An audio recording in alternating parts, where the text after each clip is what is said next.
भवानीपुर में सूरमाओं का समर। ममता की केमिस्ट्री या शुभेंदु का अंकगणित। कालीघाट की उन तंग गलियों में मां भवानी के जयकारों के बीच धूप अगरबत्ती की महक तैर रही है। ठीक उसी के सामने मामूली सा खपरैल वाला घर है। यह घर बंगाल की सत्ता का वह केंद्र है जिसकी सादगी के किस्से कभी मिसाल हुआ करते थे, लेकिन आज भवानीपुर की इन गलियों में सादगी के ऊपर सियासत का शोर भारी है। यह शोर है ममता बनर्जी की केमिस्ट्री बनाम शुभेंदु अधिकारी का अंकगणित। साल 2011 में जब ममता पहली बार सत्ता के शिखर पर बैठी थीं, तब उनकी कुल जमा पूंजी एक सूती साड़ी और दुर्गा सप्तशती का पाठ भर थी। आज भी वह वहीं रहती हैं, लेकिन अब इस सादगी के किले के चारों ओर विरोधाभासों की दीवारें खड़ी हो गई हैं।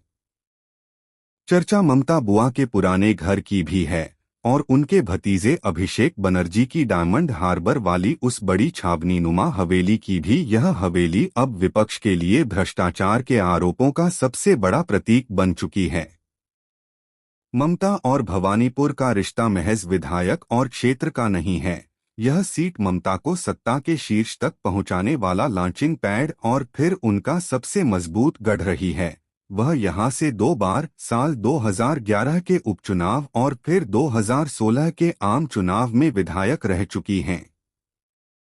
2021 में उन्होंने उपचुनाव जीतकर तीसरी बार इस सीट का प्रतिनिधित्व किया। वह दक्षिण कोलकाता लोकसभा सीट, जिसमें भवानीपुर विधानसभा आती है, वहां से 6 बार सांसद रह चुकी हैं। यानी इस मिट्टी के कण-कण से उनका पुराना नाता है। लोगों से जुड़ाव ममता की ताकत। शुभेंदु ठोस गणित के साथ मैदान में, ममता की ताकत उनका लोगों से जुड़ाव है, लेकिन शुभेंदु ठोस गणित के साथ मैदान में हैं। साल 2021 के उपचुनाव में ममता ने यहां 58,832 वोटों के बड़े अंतर से जीत दर्ज की थी, लेकिन 2024 के लोकसभा चुनाव में इसी विधानसभा क्षेत्र में तृणमूल की बढ़त सिमटकर महज 3,492 वोट रह गई। इसके बाद मतदाता सूची के विशेष पुनरीक्षण में यहां 60,000 से अधिक वोट काट दिए गए। कुल मतदाता संख्या 2,05,553 से घटकर अब केवल 1,60,313 रह गई है। ममता ने इस पर गहरी नाराजगी जताते हुए इसे साजिश बताया है और सुप्रीम कोर्ट का दरवाजा भी खटखटाया है। वहीं शुभेंदु इसी अंकगणित के दम पर ममता को 20,000 वोटों से हराने की हुंकार भर रहे हैं। नंदीग्राम की तर्ज पर भाजपा ने की घेराबंदी।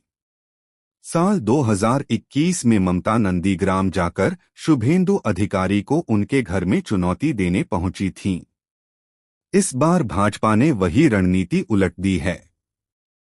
शुभेंदु अधिकारी खुद भवानीपुर के मैदान में उतरकर सीधे मुकाबले को धार दे रहे हैं। शुभेंदु का प्रचार आक्रामक और निरंतर है। वह सुबह से देर शाम तक छोटे छोटे समूहों में संवाद कर रहे हैं। उनका विशेष जोर भद्रलोक और कारोबारी वर्ग तक अपनी पैठ बनाने पर है।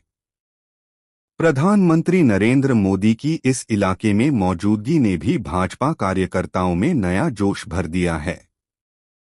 भद्रलोक की हलचल और खामोश संकेत भवानीपुर और आसपास के इलाकों में रहने वाले व्यापारिक और संभ्रांत वर्ग में इस बार हलचल कुछ ज्यादा ही दिखाई दे रही है। एक स्थानीय कारोबारी का कहना है कि लंबे समय बाद बदलाव की बात हो रही है और लोग अब विकल्प पर गंभीरता से सोच रहे हैं। वहीं एक अन्य व्यक्ति के अनुसार रोजगार और ठप पड़े उद्योग इस समय सबसे बड़े मुद्दे हैं। लोग चाहते हैं कि अब स्थिति में सुधार हो। हालांकि यह संभ्रांत वर्ग अब भी खुलकर बोलने से बच रहा है, लेकिन उनके संकेत साफ हैं। ममता रात में कर रही संवाद। ममता का अंदाज बिल्कुल अलग है।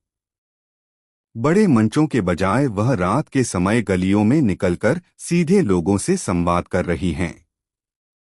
वह वोट मांगने से ज्यादा यह भरोसा जताती दिखती हैं कि सरकार फिर उन्हीं की लौटेगी। इसमें भद्रलोक के लिए सूक्ष्म चेतावनी भी छिपी है कि सत्ता में वापसी तृणमूल की ही होगी। इसलिए सोच समझकर फैसला लें।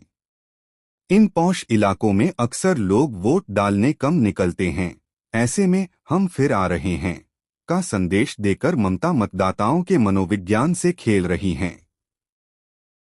फुलक्रीम दूध बनाम स्किम्ड। वरिष्ठ पत्रकार शंखदीप दास का विश्लेषण इस बार बहुत दिलचस्प है। कहते हैं कि 60,000 से ज्यादा वोटों का कटना कोई मामूली बात नहीं है। भाजपा का कोर वोटर आज भी फुलक्रीम दूध की तरह अपनी जगह जमा हुआ है, जबकि तृणमूल का जनाधार इस सीट पर स्किम्ड मिल्क यानी मलाई निकले दूध की तरह पतला नजर आ रहा है। केमिस्ट्री जीतेगी या गणित? भवानीपुर की लड़ाई अब एक बड़े सवाल पर आकर टिक गई है।